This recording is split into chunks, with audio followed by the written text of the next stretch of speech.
Dr. Bayyaan.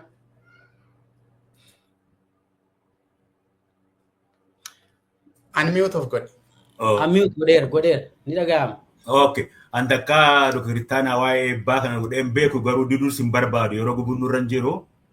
Walga'iin keenya kan milkii nuuf haa ta'u kaayoon lafa kaayannee sagantaan lafa kaayannee nuuf haa milkaa'u. Oromoon haa milkaa'u. Waan nu affeertaniifis galatooma kanu. Ameen. Ulfaadhaa horaa bulaa umrii dheeradhaa isiniin jennaa. Akkaatuma sagantaa keenyaan hirmaattotni beeksisaa hirmaattonni waltajjii kanaa maqaan isaanii waamamuu qabaa. Jalqabarra namoonni argamanii nu faana jiran isaaniin tarreessee ibsaa. Jaarmiyaa irraa yoon ka'ee abaaboo oboo bakka bu'uudhaan Jaalxaa Abdii dhiyaataniiru. Hooggansi dhaabaa haala nageenyaaf haala garaagaraa irraa kan ka'e kallattiin hirmaachuu waan hin dandeenyeef Jaalxaa bakka buusaniiru.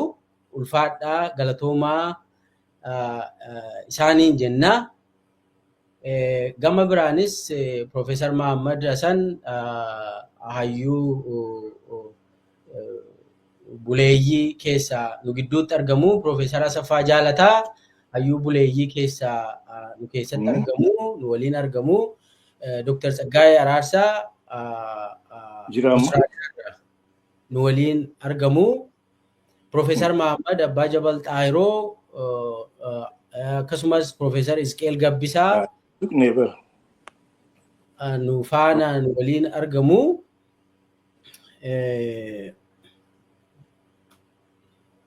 Akkasuma Obbo Jarwaar Mahammadis waltajjii kana irratti nu argamanii jiru, nu waliin jiru. Obbo Baqqalee Garbaas waltajjii kana irratti nu argamanii jiru. Baay'ee guddaa isaan galateeffannaa. Dr. Bayyaan Asobaas waltajjii kana irratti nu argamanii jiru. Baay'ee isaan galateeffannaa. Dr. Guutuu Wayyeessaas waltajjii kana irratti nuuf argamanii jiru. Baay'ee isaan galateeffannaa. Kan biraa namni natti mul'atu namoonni dhufan isin beeksifnaa yoo gidduutti gaa namni sagantaa kana irratti hirmaachuudhaaf karaarra ka jiran ni jiru. Namoonni hirmaachuudhaaf rakkatan yoo dandeenye ni seenna jedhan warri affeeramanii ammallee seenuu danda'an ni jiraatu. Akkuma isaan dhufaniin isin beeksifnaa nuuf galchitu. Gama biraan namoota baay'eedha kan affeerree yoo danda'ame egaa akki namoota seenuu danda'an adeemsaan seensisuu dandeenya. Jaarmiyaa keessaa namoonni nuyi affeerree Adda Bilisummaa Oromoos affeerree jirra. Isaanitti hin mijanne hirmaachuudhaafi. Kaafaawos affeerree jirra. Isaanis bakka nama buufataniitu turanii. Namni bakka kaafaa'u bakka bu'uun haasawa gochuuf tures mata duree irraa dubbatu nuuf erganii har'a garuu hirmaachuu akka hin dandeenye nu beeksaniiru. Isaan galateeffannaa. Namoonni gidduutti yoo seenaniif Aadde Tsadaalee Lammaas affeerree jirra. Karaarra jiraachuu malu seenuu danda'u. Aadde Dunee Silgaas affeerree jirra seenuu danda'u.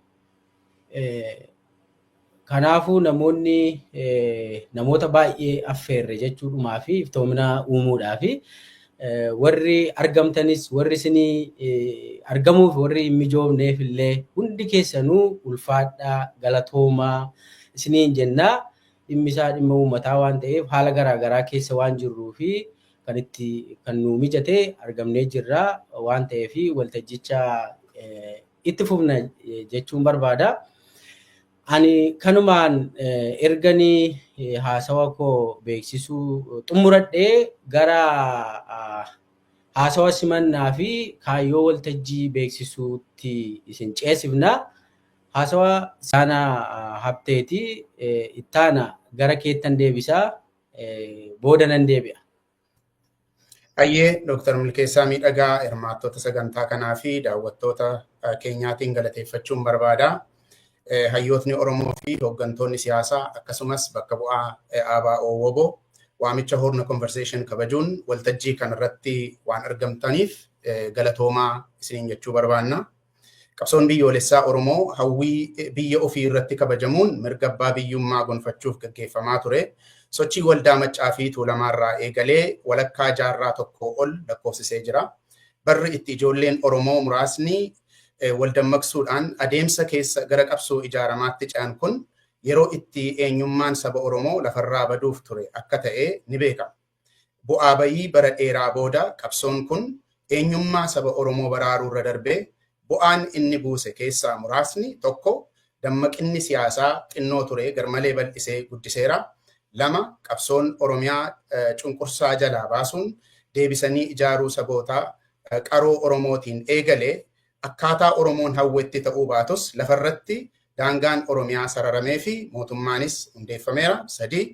3 guddina afaan Oromoo ilaalchisee afaanichi duraan kan dhokatanii ittiin mana keessatti walitti hasaasanii fi dirree irratti dubbachuuf kan qaana'anii boquu itti cabsatan irra daran guddatee hojii irra oolmaasaa dadhabaa ta'us afaan bulchiinsaa fi barnootaa, afaan miidiyaa fi teeknooloojii, afaan mana murtii fi siyaasaa, kan aartii fi kalaqa garaagaraa ta'eera. 4 qabsoon Oromoo kan bakka garaagaraatti ciccitee bifa fincila qonnaan bultootaa fi barattootaan gaggeeffamuurraa gara qabsoo paartii ijaarameetti ce'a. Haa ta'uyyuu malee rakkoo keessoo fi dhiibbaa alaarraan kan ka'e qabsoon kun dantaa saba Oromoo akka karoorfamee eegalametti hamma har'aatti galma hin ga'in jira. Yeroo har'aa kana Oromoon bakka kamiyyuu caalaa cunqursaa fi gadadoo hamaa jala galee jira. Miidhama sirni Abiy Ahmed Oromoo fi Oromiyaa irraan ga'ee fi ammallee itti fufee jiru bifa walitti silsilamaa 5tti qoodnee ilaaluu dandeenya. 1ffaa mirga lubbuun jiraachuu gaaffii jala galuu lammiilee Oromoo. Baroota 7 darban keessa sirni Abiy Ahmed Oromiyaa keessatti namootni dhuunfaa dhalataa Oromoo ta'an adda baba'iitti rashansiisuun suursagaleen waraabanii numara ilaalchisaa akka ba'an ni beekama. Ajjeechaan jumlaa Oromiyaa keessatti sirnichaan raawwatamu baay'achuurraan kan ka'e akka oduu haaraatti dhiyaachuun isaa laafeera. Dhoksaatti ajjeesanii gatuu fi hidhaa keessaa baasanii ajjeesuun sirnicha biratti akka hojmaataatti ilaalamaa jira. Nama nagaa manaa baasanii ajjeesuun seeraa fi qajeelfama bittaa sirnichaati.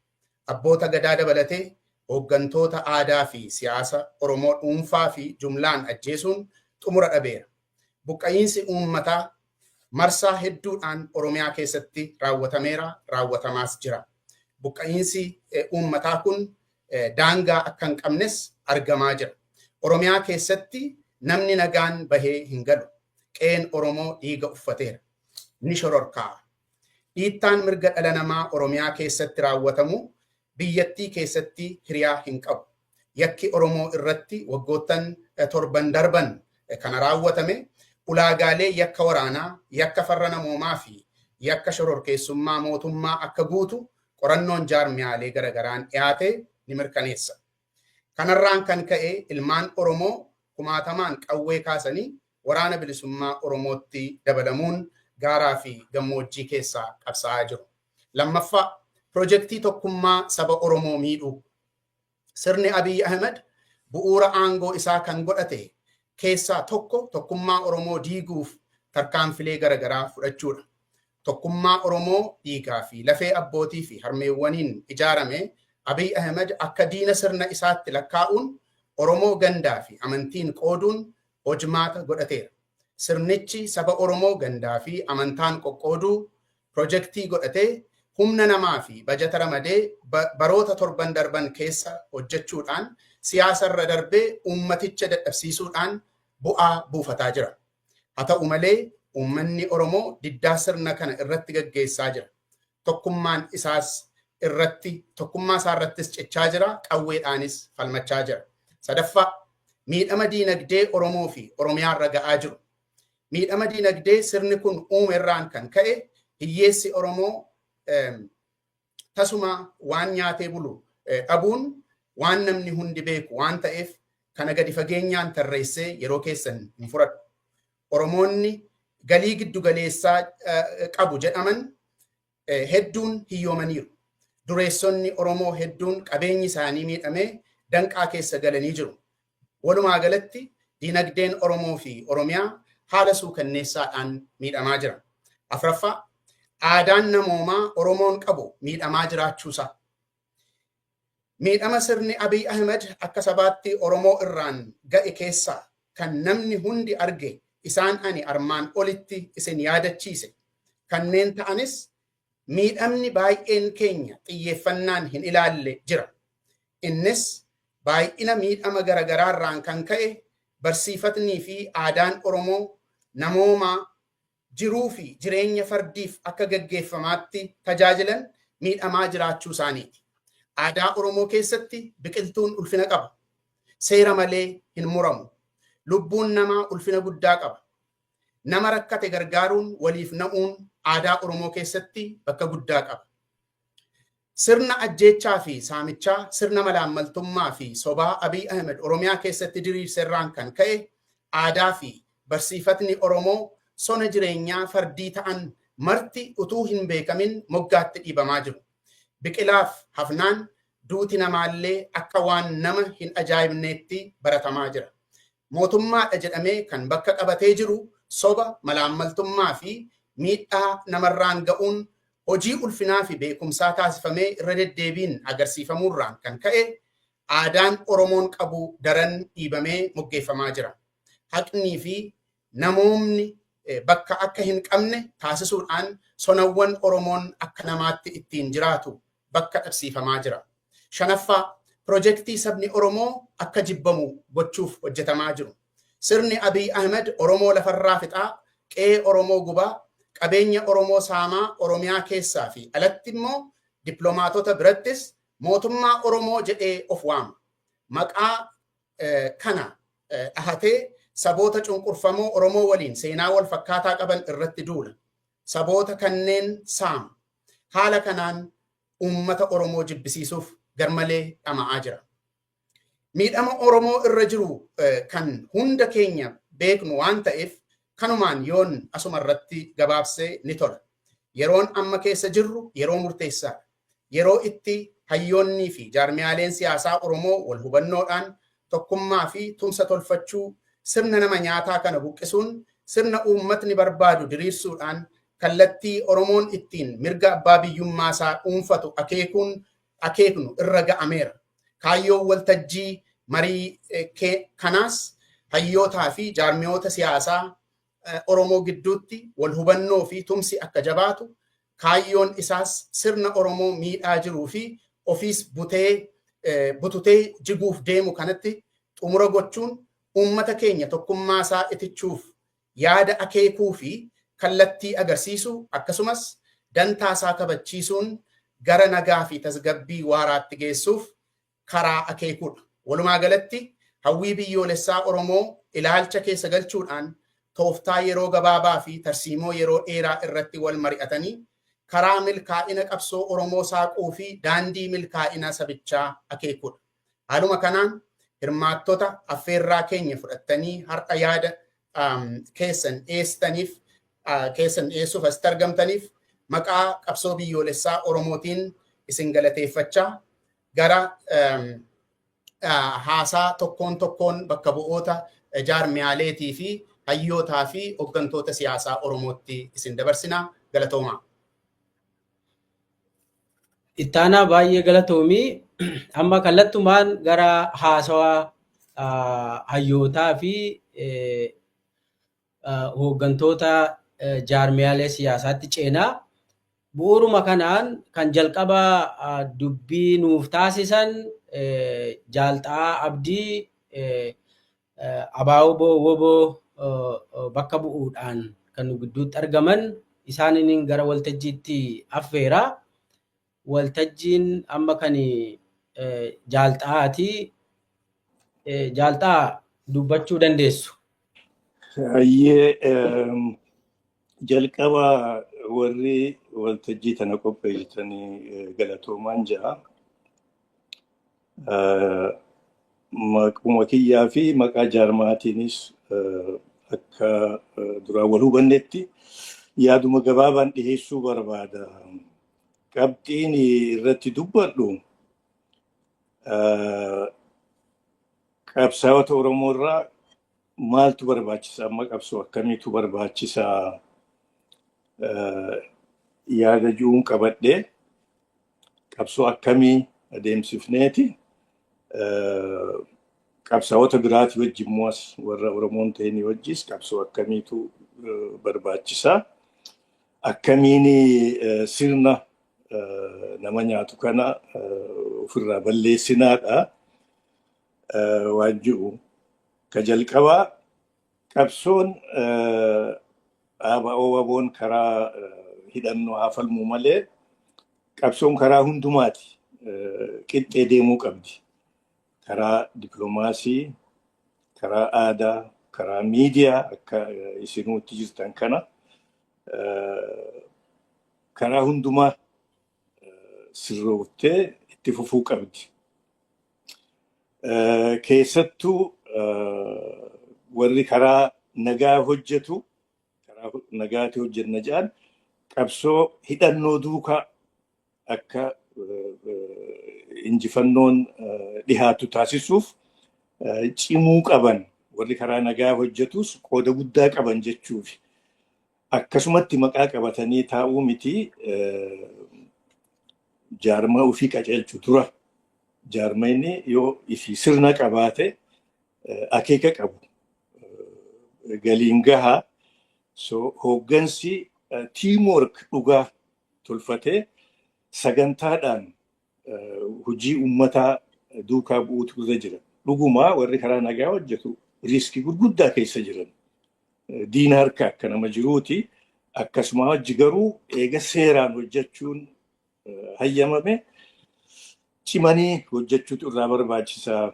Jaarmayoonni hundinuu amma wanti irratti wal falman guddaan jiraachuu qabu.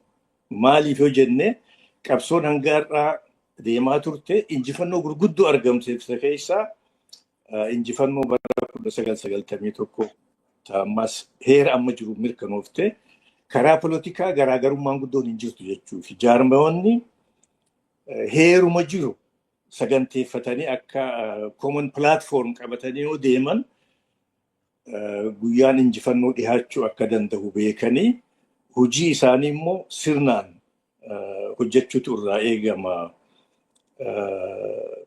ABO madditti uummata kakaasuu, jaaruu, hamichiisuu karaa aadaatis yoo ta'e akka agarruutti waggaa 30 caalaa Oromiyaan ijaaramtee jirtu namoonni Oromiyaa bulchuu garii waan katabametti itti kennamillee dubbisuu warra hin dandeenye afaan Oromootiin.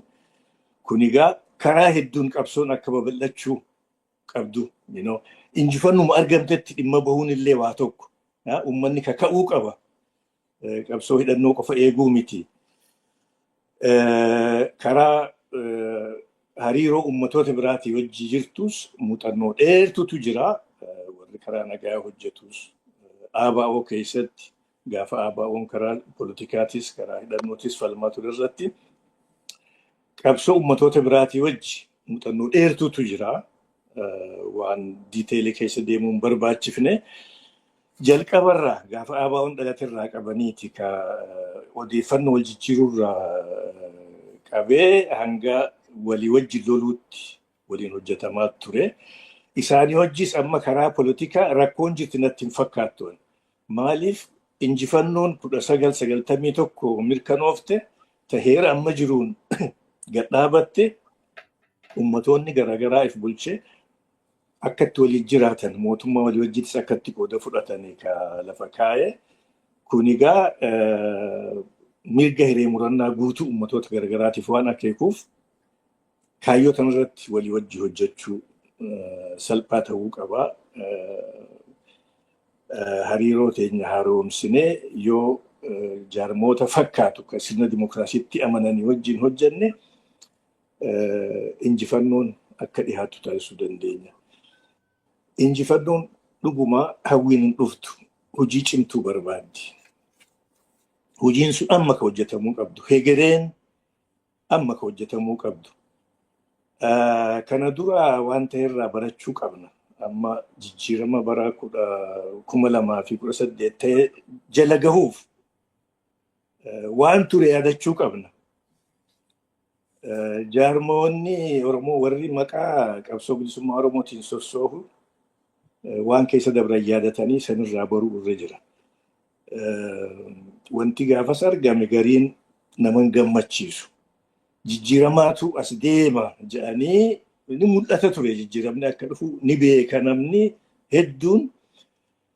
Wanti ta'e garuu jaarmootaa fi namoonni jaarmoota san hoogganan mataan dantaa tuuta ofii yookiin mataa ofii duukaa deemuutu argame.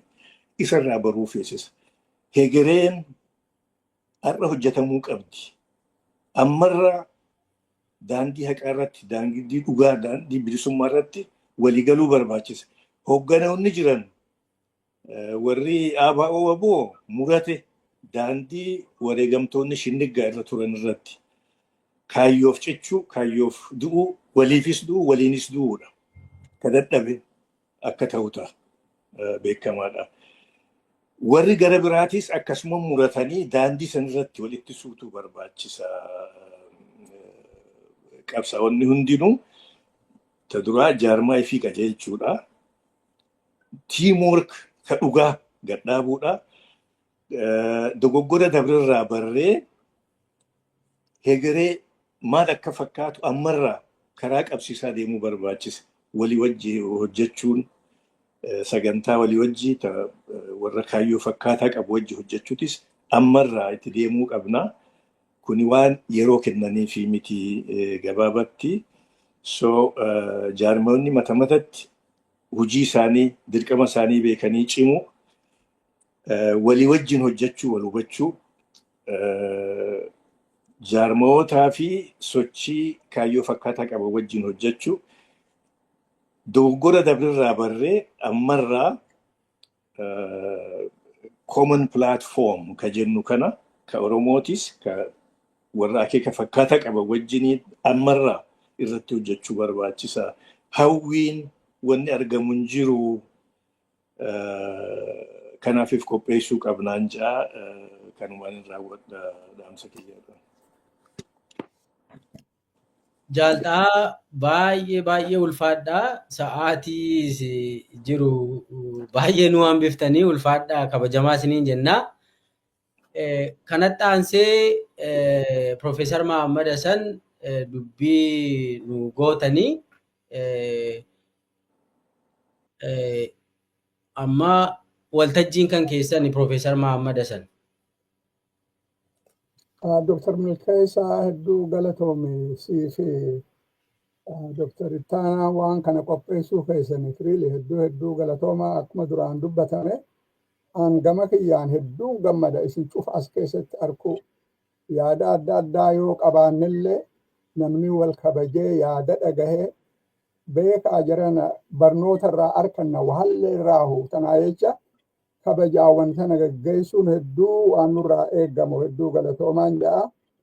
Laal an waan haaree waaniin isinitti dubbadhuun qabu waa sadi gaggabaabseet maal lafa kaa kanallee isinii fi miti ummata keenya ka prograama kana jala deemuuf akkuma yaadatan jechuuf waan biraatii miti. Ummanni keenya dur ummata bilisa ture, wama dhugaa harka 100 wama dhugaa ummata ifiinif bulchuu ture, mootummaa isaanii qabaachuu turan, seera isaanii jala bulan, seera ifii tumataniin jala bulan jechuu barbaadeeti. Ummanni bilisa ta'e yoggayyuu kana kan godhuu danda'u. Afaan Oromoo kaar'aan tana tuffatame amatuma sadii dura akkamitti Finfinnee keessatti dubbatama jedhanii dachii buqqaasuu turan afaan mootummaa ture. afaan literacharaa ture, afaan dippiloomaasii ture, afaan daldalaati ture. Tana namni keenya mata qabachuu tana maaliif hin gajjabees afaan tokko biyya san keessatti kan balleessuuf irra xiyyeeffatan waa meeqaatu jira gizeen hin jirtu tokko afaan Oromooti. Waan kana balleessuu barbaadanis isin cufaaf beeka jechuu barbaadeeti.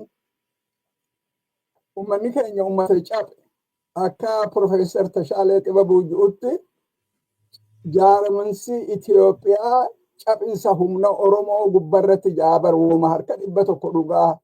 Eega gaafa san uummanni keenya cabe hanqaa irratti mootummaan dhuftu cuftinuuhu ta ummata keenya disarmi gootu ummata keenya diidu malee takka waan gaarii ta ummata keenya goote jira. Injiru bar. Tana barree uummanni keenya dantaa isaa baruu qaba. Laal uummanni keenya biyya san keessatti ummata bal'aa, Afrikaa keessatti illee ummata bal'aa. Ummata miliyoona 50tti tilmaamamu tokko sanii olii hujaa. Mee eessa jira miliyoonni 50 kaifi mootummaa isaan qaban ni jira ummata keenya malee tuffin tanaa gadi ni jitti wahuma jiraahu maqaa opidootin ka jiru bar ni diina jaanii qopheessanii fixatanii jirani Oromiyaas ni diina jechuu tu maal jechuu barbaadeeti hanqamte akka ummata keenya tuffatan dur tuffii ture daranuu warri har'aan tana bilisiginnaa fi hin jiru warra duraan dhiiga ummata keenyaatiin jiraachuu ture eega mootummaa qabatan galgalaa ganama dalagaan isaanii ummata keenya fixu isin cufaa beeka har'a tana balleessinaa laal Oromiyaan kan jaaramte dhiigaa fi lafee ummata keenyaatiin kayoggaa dheeraa 1960 irraa kaasee hanga 1991-92tti ummata keenya meeqaatu wareegame san duraas hedduu wareegame sanii har'aan tana ni balleessinaa. Maaliif balleessuu barbaadan diiganii basically har'aan tana bar Oromiyaan strictly speaking hin jirtu diigamteeti jirti.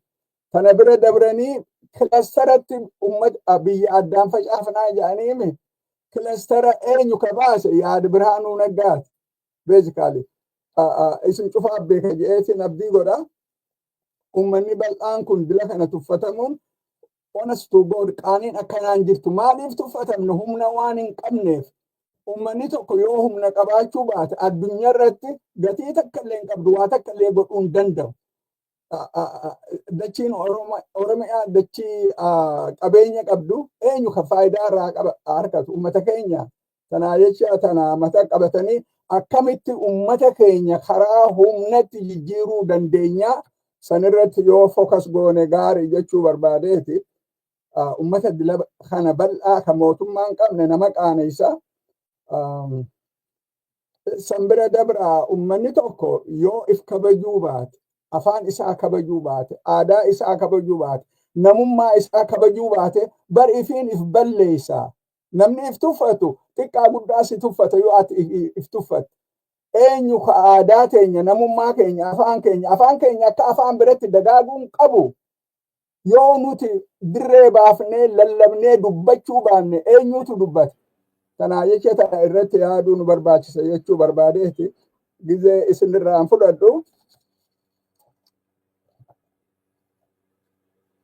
Laalan personally akka dhugati hedduu na yaachiftu uummanni keenya Gujii keessatti yogguu dhumu, Wallaggatti yogguu dhumu, Baaleetti yogguu dhumu, Shawatti yogguu dhumu, almost everywhere Wallootti yogguu dhumu gamaa gamanatti laala 2015, 16, 17, 18 wani nu garsiise uummanni keenya walii dirmachuu akka danda'u walii dirmatanii yoo bakka takkatti badiin taate ta'uu hin qabdu jedhanii uummanni lafaa ka'ee sagalee isaanii dhageessisuu danda'an. Sani mootummaan EPRDF gadhiiftee akka jarri abaaramaan kun dhufee qabatu goosise tokkummaa uummata keenyaati. Har'aan tana yogguu namni keenya gamaa gamana akkanatti dhumu walii dirmachuu dhabuun gaafii hedduu nama kaafte. Uummanni waliin dirmanne tokko tokkoon bada seenaa ilma namaa keessatti tanuma kan barruu bara. Yoo ollaan kee badu lakkii nan gahu jettee yoo ati cal jettee teesse boru ganama sirra gaha. Tanaa jecha uummanni keenya walii dirmachuu danda'u uummanni keenya bakka fedhetti yogguu tokko dhumu yogguu tokko manaa wajji gubatu ummanni kun cal je'ee yoo ta'e qaaniin tanaa gadiitu ummata keenya irra jirtu hin jiru. Tarraa boodaati maal jechuu barbaadeeti laal akkuma reefu duraan dubbatame Dr.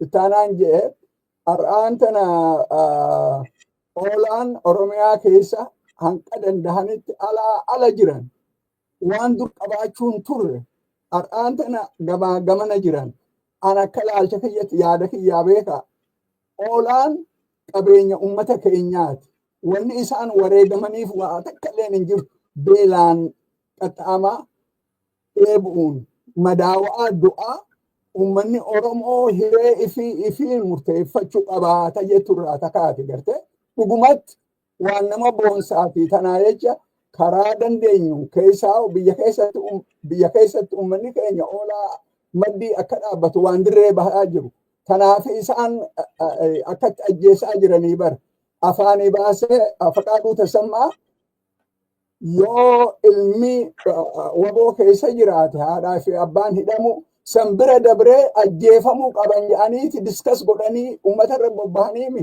tanaaf manaa wajji gubaniimi garte tanaa jecha oolaa maddii dhaabbachuun akka laalcha kiyyatti kun yaada kiyya jedhan investimentii uummata keenyaa guddaa tokko gama kiyyaan dhugumatti hegeree uummata keenyaa namni yaadu uummanni keenya akka uummatatti jiraachuu qaba mootummaa isaa qabaachuu qaba abbaa qabeenyaa tahee jiraachuu qaba namni jedhee yaadu laal yoo humna qabaatte malee wanni kanaatun takkallee tahuu hin dandeessu keessaa'u biyya dimokiraasii waan taatin beeyne keessatti biyya humnarra ijaaramte har'allee humnumaan nama bulchaa jirtu ta'a keessatti ummanni keenya humna tahuu barbaachisa oolaan humna san tahee bahaa jira maddii dhaabbachuu nu barbaachisa jechuu barbaadeetti fitadde obboleessa kee ulfaadhu Profeesar Mahammad Hassan sa'aatuma kee irratti nu xumurtee galatoomii kanatti aansuudhaan namni haasawa nu godhu obbo Baqqalee Garbaati. Obbo Baqqalee Garbaa waltajjiin kan keeti. Naa bante? Eeyyee.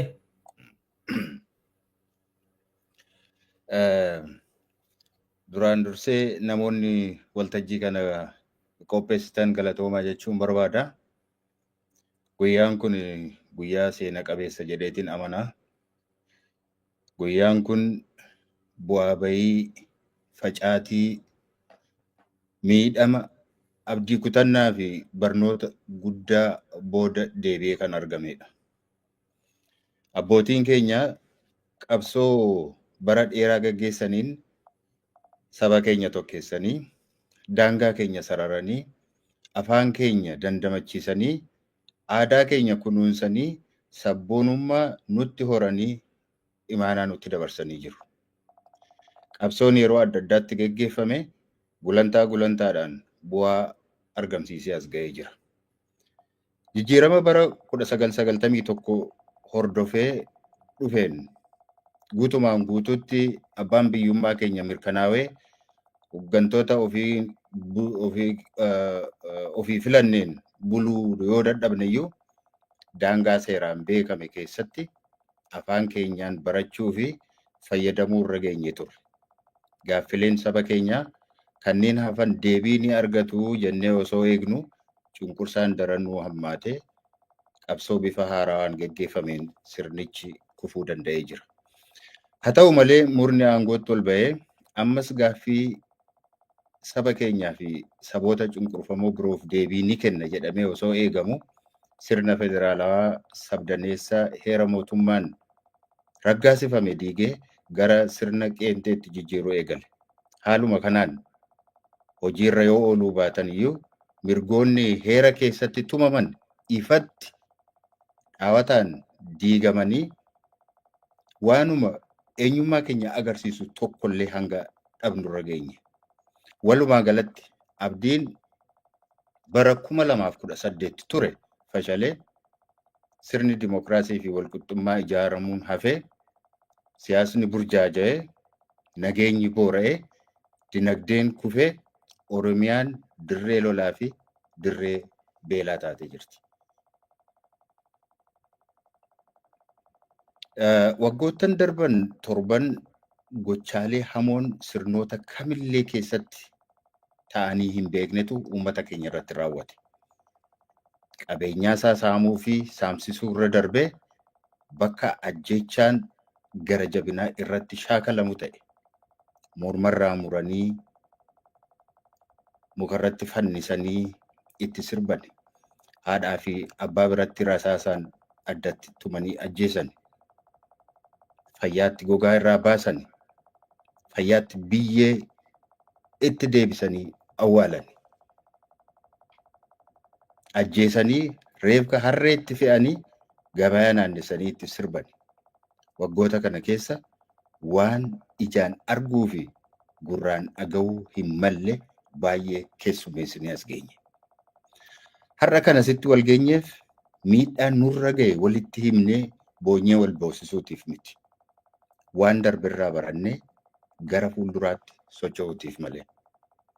Sirni amma jiru kun dhaabbilee siyaasaa Oromoo dadhabsiisee tokkummaa uummataa diiguu irratti milkaa'ee amma garuu deebinee adeemsi keessa turre nus uummata keenyas kan kasaarse ta'uusaa barree kana hubannee wajjin teenyee mari'achuu fi kallattii qabsoo akeekuun ala daandii biraan akka hin jirre hubannee walga'uu keenyaaf gammachuu guddaatu natti dhaga'ama. Kana gochuu dadhabuu keenyaan sirna hamaa kana ofirra tursinee uummata keenyarra dararaa guddaan akka ga'u gochuu keenyaaf itti gaafatama fudhachuu qabna. Dhaloonni amma jiru qofa osoo hin taane inni sichi dhufullee idaa akka dhaalu qabeenyi silaa isaa malu ormaan akka saamamu waan gooneef badiin keenya guddaadha. Abbootiin keenya wareegama lubbuu itti kafalanii bu'aa qabsoo isaan nu biraan gahan ofittummaa waliigaltee dhabuu fi of tuulummaa keenyarraan kan ka'e tikfachuu dadhabnee tokko tokkoon sharafamee nu harkaa bahuu gochuu keenyaatiif dhiifama gaafachuu qabna. Maan booda isa darbe qulqulfachuu osoo hin taane tokkummaa keenya cimsannee sirna uummata keenya dararaa jiru kana ofirraa kaasuun dirqamaa fi itti gaafatama keenya ta'uusaa beekuu qabna. Qabsaa'onni fi beektonni Oromoo tokkummaa walgeettii kanaatiin har'a mirkanaa'e tokkummaa keenya cimsannee daran itichannee uummattoota cunqurfamoo biroo waliinis hariiroo keenya tolfannee qabsoo isa xumuraa gaggeessuuf waadaa walii seennee bahuu qabna jedheetiin amana. Galatooma. Obbo Baqqalee Garbaa yeroo si kenname dursitee baay'ee nu xumurtee jirta. Ulfaadhu baay'ee galatoomii siin jenna. Haaluma kanaan akkaataa sagantaa qabannee itti aanee Obbo Jawaar Mahammad dubbii nuuf taasisa.